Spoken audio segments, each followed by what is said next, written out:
Hello friends, इस video में हम लोग UP board examination 2024 and 25 class 10 subject mathematics MCQ series 11 solve करेंगे, जिसमें क्वेश्चन नंबर फर्स्ट है the length of tangent from a point to a given circle is 24 centimetre and the distance of Q from the centre of the circle is 25 centimetre.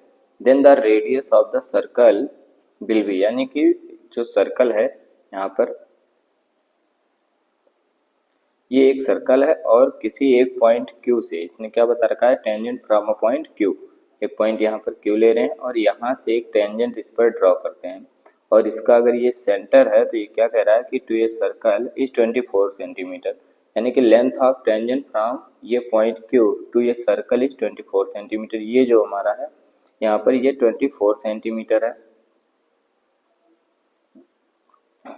and the distance of Q from the center of the circle is 25 centimetre, यानी जो centre है centre से इस point का distance जो है वो यहाँ पर 25 सेंटीमीटर है।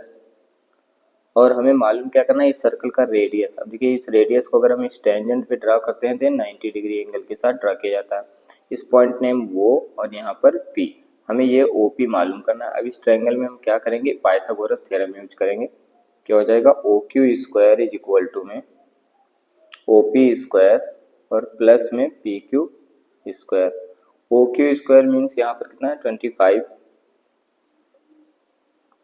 स्क्वायर और जो हमारा ये है OP स्क्वायर यहाँ पर ऐसे रहेगा और प्लस में PQ स्क्वायर यानी कि 24 स्क्वायर। ठीक है, इसका स्क्वायर करेंगे आ जाएगा कितना 625 और OP स्क्वायर यानी कि 576 आएगा। इसको चेक कर लेते हैं, 2 4 और 2 4 इससे मल्टीप्लाई करते हैं। 4 4 जा 16, 4 2 जा 8 और 1 9, 2 4 जा 8 और 2 2 जा 4 6 और 7 यानी 576 आएगा यहाँ पर, प्लस में 576। ठीक है, इसको इस साइड में कर दे रहे हैं। 625 माइनस 576 इक्वल में OP स्क्वायर। इसमें से इसको माइनस करेंगे, 15 में से 6 माइनस करेंगे 9 और 11 में से 7 माइनस करेंगे 4 और 5 माइनस 5 यानी कि तो ये OP स्क्वायर। अब देखिए यहाँ पर OP इज इक्वल टू कितना हो जाएगा, रूट में 749 और OP इज इक्वल टू में 7 सेंटीमीटर, यानी कि जो रेडियस ऑफ सर्कल है वो कितना प्राप्त हुआ, 7 सेंटीमीटर प्राप्त हुआ है। ऑप्शन चेक करते हैं तो ऑप्शन नंबर ये यहाँ पर दिख रहा है 7 सेंटीमीटर, इसलिए ऑप्शन नंबर ये यहाँ पर क्या होगा, करेक्ट होगा। नेक्स्ट क्वेश्चन देखिए क्या है, question number 2। If tan A is equal to में 4/3 then the value of sec A will be। ये तो क्या कह रहा है कि tan A इक्वल में 4/3 तो फिर sec A की वैल्यू क्या होगी ये बताना है। ठीक है, देखिए यहाँ पर ये मैंने राइट एंगल ट्रायंगल ड्रॉ कर लिया है, यहाँ पर ये B C। अब देखिए जो tan A होता है, tan A is equal to 4/3 और ये क्या होगा, परपेंडिकुलर अपान में बेस यानी P/B। अब देखिए 4 क्या हो गया यहाँ पर, परपेंडिकुलर बेस क्या है 3। AC की वैल्यू इसमें से मालूम करने का प्रयास करते हैं। तो AC की वैल्यू अगर मालूम करनी है तो इस ट्रायंगल में पाइथागोरस थ्योरम अप्लाई करेंगे, यानी कि AC स्क्वायर इक्वल में AB स्क्वायर और प्लस में BC स्क्वायर। ठीक है, अब देखिए यहाँ पर AC स्क्वायर इसकी वैल्यू नहीं मालूम है, इसको ऐसे रहने देंगे और AB स्क्वायर यानी AB स्क्वायर की वैल्यू यहाँ पर कितना है 3 स्क्वायर हो जाएगा, प्लस में BC स्क्वायर यानी कि 4 स्क्वायर, ये 9 और प्लस में 16 यानी कि 25 आ जाएगा। ठीक है, यानी कि AC स्क्वायर इक्वल में 25, there implied AC is equal to में रूट में 25 यानी कि 5 सेंटीमीटर। ये जो AC प्राप्त हुआ ये 5 सेंटीमीटर प्राप्त हुआ। तो मुझे निकालना क्या है, सेक ये की वैल्यू निकालनी है। ठीक है, यहाँ पर सेक ये होता क्या है कि यहाँ पर जो सेक ये की वैल्यू होती है हाइपोटेनस अपान में पर बेस हो जाएगा, यानी कि H/B यानी कि 5/3 प्राप्त होगा। देखिए यहाँ पर कोई ऑप्शन होगा 5/3, ये ऑप्शन नंबर D यहाँ पर जो है ये करेक्ट होगा। ठीक है, नेक्स्ट क्वेश्चन देखिए यहाँ पर क्या है, question number 3 the area of quadrant of a circle whose circumference is 22 centimetre will B.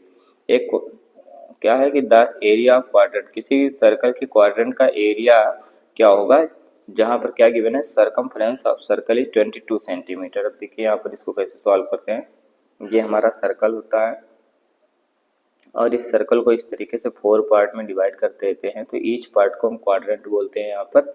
अब क्या कह रहा है कि इस एक क्वाड्रेंट का एरिया क्या होगा यदि इसका सरकमफ्रेंस गिवन हो यहाँ पर, ठीक है।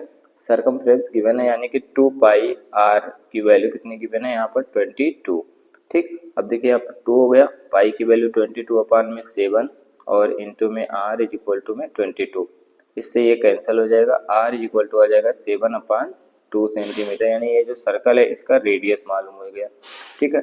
अब देखिए हमें क्या करना है कि इस क्वाड्रेंट का एरिया मालूम करना है, तो एरिया मालूम करने के लिए देखिए एरिया ऑफ क्वाड्रेंट जो होता है वो थीटा अपान 360 इंटू में पाई आर स्क्वायर होता है, यहाँ पर थीटा अपान 360 और इंटू में पाई आर स्क्वायर। यहाँ पर थीटा की वैल्यू जो होगी वो 90 डिग्री होगी, ठीक है।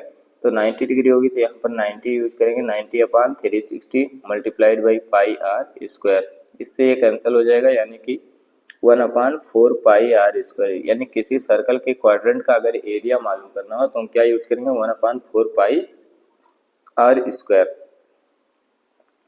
देखिए यहाँ पर ये 1/4 मल्टीप्लाइड बाई पाई की वैल्यू 22 अपान में 7 और आर की वैल्यू 7/2 यानी कि मल्टीप्लाइड बाई 7/2। इस 7 से ये 7 कैंसिल हो जाएगा, 2 से इसको कैंसिल करेंगे 11, यह आ जाएगा 11 7 जा 77 और अपान में 8 सेंटीमीटर स्क्वायर, ठीक है। देखिए यहाँ पर ये ऑप्शन नंबर सी जो है 77 अपान में 8 सेंटीमीटर स्क्वायर है, इसलिए ये ऑप्शन यहाँ पर करेक्ट होगा। नेक्स्ट क्वेश्चन देखिए क्या है, क्वेश्चन नंबर 4 यहाँ पर, an arc of circle of radius 6 centimeter subtends an angle of 30 degree at the center, the measure of corresponding arc will be, यानी कि जो corresponding arc है उसका मेजर क्या होगा ये हमें बताना है। अब देखिए यहाँ पर the measure of corresponding arc क्या होता है कि जो किसी भी सर्कल के, अगर इस तरीके से हम एक सर्कल यहाँ पर ड्रॉ करते हैं और एक आर्क ये ले लेते हैं, यहाँ से ये अगर सेंटर पे थीटा एंगल्स बना रहा है, ठीक है, तो इसका मेजरमेंट जो होता है वो थीटा अपान 360 और इंटू में 2 पाई आर होता है, ठीक है। तो इसके हेल्प से हम इस क्वेश्चन को सॉल्व कर सकते हैं। यहाँ पर क्या है कि an arc of a circle of radius 6 centimetre, यानी कि जो सर्कल है उसका रेडियस 6 सेंटीमीटर है। ये मैंने सर्कल यहाँ पर ड्रॉ किया और इस सर्कल में एक रेडियस लिए, यहाँ पर ये सर्कल का रेडियस जो यहाँ पर है वो 6 सेंटीमीटर है और ये यहाँ पर सेंटर पर जो एंगल ड्रॉ कर रहा है वो 30 डिग्री यहाँ पर ड्रॉ कर रहा है, ठीक है। अब अगर ये 30 डिग्री ड्रॉ कर रहा है तो हमें क्या करना है कि ये लेंथ मालूम करना है। इसके लिए क्या होता है थीटा अपान 360 और इंटू में 2 पाई आर। अब देखिए थीटा की वैल्यू यहाँ पर 30 डिग्री और अपान में यहाँ पर 360 मल्टीप्लाइड बाई 2 मल्टीप्लाइड बाई पाई और मल्टीप्लाइड बाई 6, क्योंकि आर की वैल्यू उसने 6 दे रखा है, 6 से इसको कैंसिल कर दे रहे हैं, ये 12 आ जाएगा और 6 से इसको कैंसिल करके 2 और 2 से ये कैंसिल, यानी कि पाई सेंटीमीटर आ जाएगा, ठीक है। जो आर्क लेंथ हमें प्राप्त होता है वो कितना प्राप्त होता है, तो पाई सेंटीमीटर प्राप्त होता है। यहाँ पर ऑप्शन नंबर डी जो है ये ऑप्शन यहाँ पर करेक्ट होगा। नेक्स्ट 5 क्वेश्चंस है। Fifth question, if 2 cubes each of volume 8 centimeter cube are joined into it, then the surface area of the resulting cuboid will be। देखिए यहाँ पर क्या कह रहा है कि एक यहाँ पर जो क्यूब है इस तरीके से,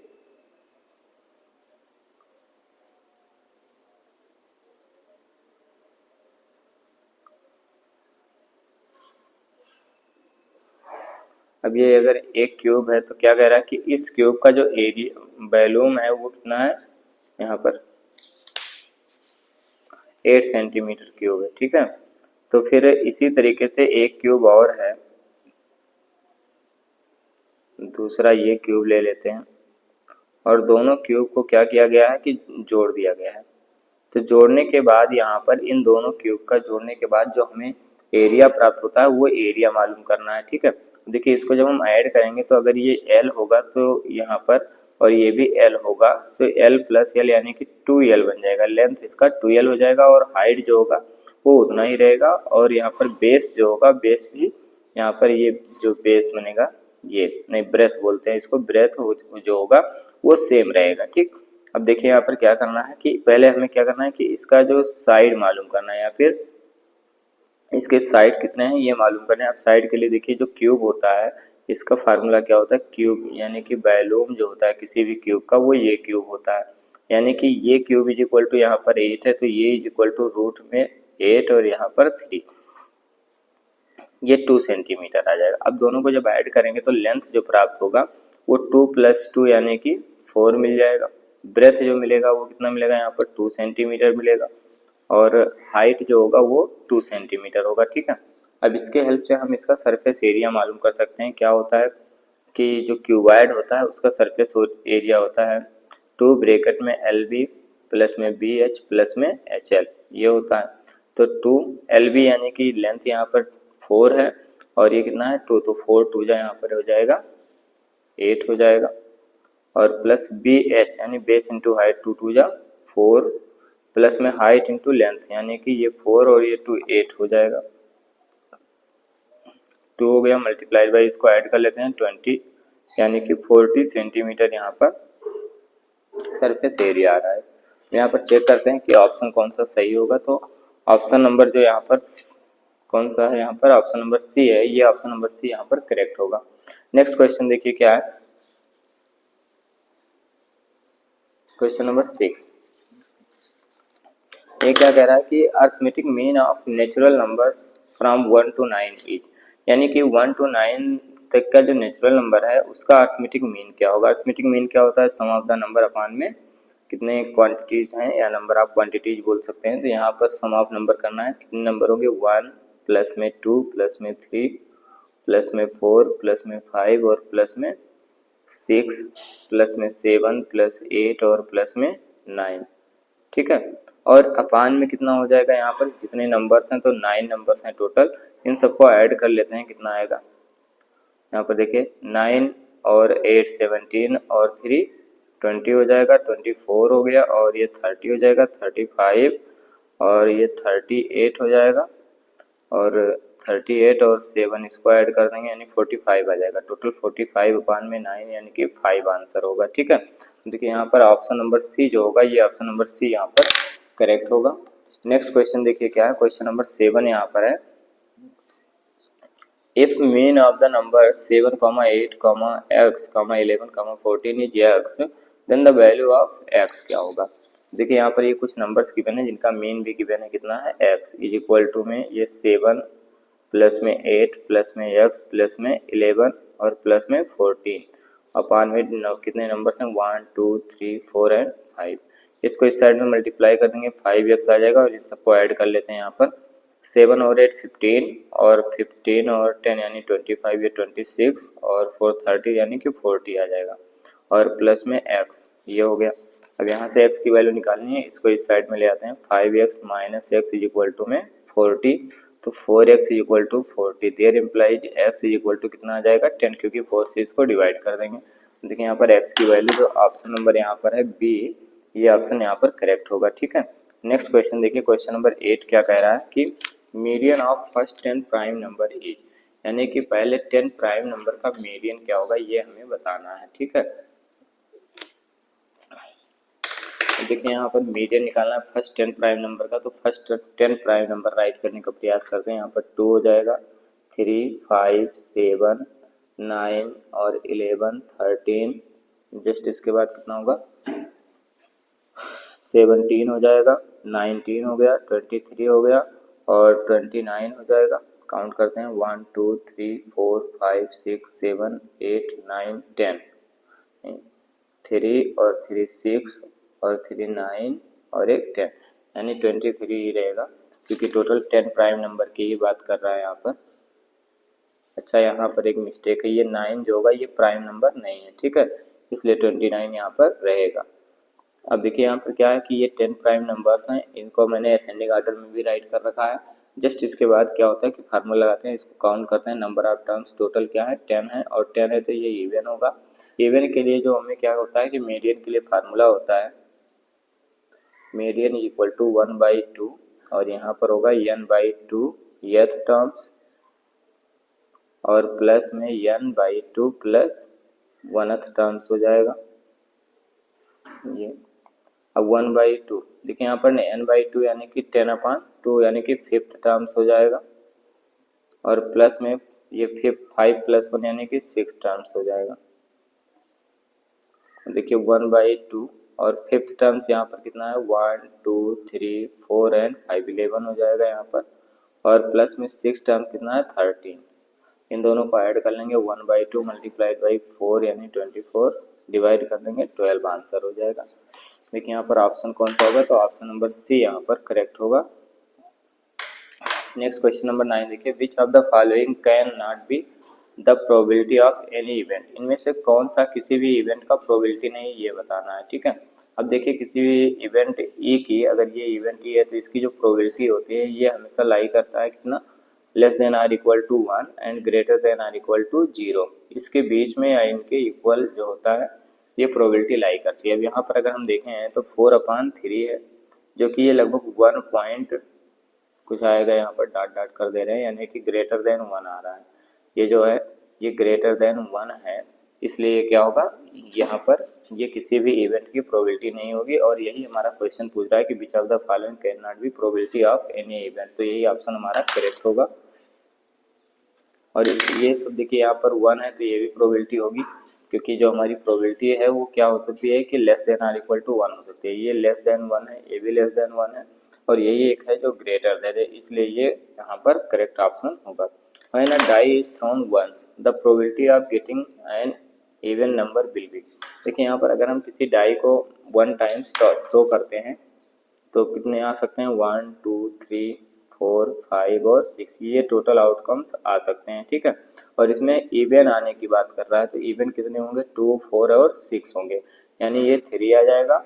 टोटल जो फेवरेबल आउटकम्स होता है वो यहाँ पर 3 और टोटल आउटकम क्या है 6 है, यानी कि 1/2 जो होगा ये आंसर होगा। देखिए यहाँ पर ऑप्शन नंबर सी है, ये ऑप्शन नंबर सी यहाँ पर करेक्ट होगा। ठीक, तो इस प्रकार से हमारा MCQ सीरीज 11 कंप्लीट होता है। Thank you.